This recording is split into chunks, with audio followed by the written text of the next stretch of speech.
Ganyan ang trabaho dito. Umaatras dyan sa ano na yan. Ayan.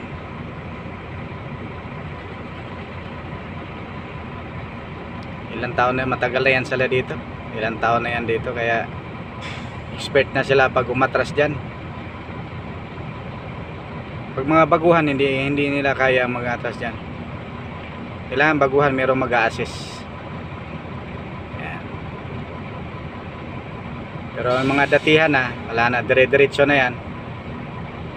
Wala nang ka-problema.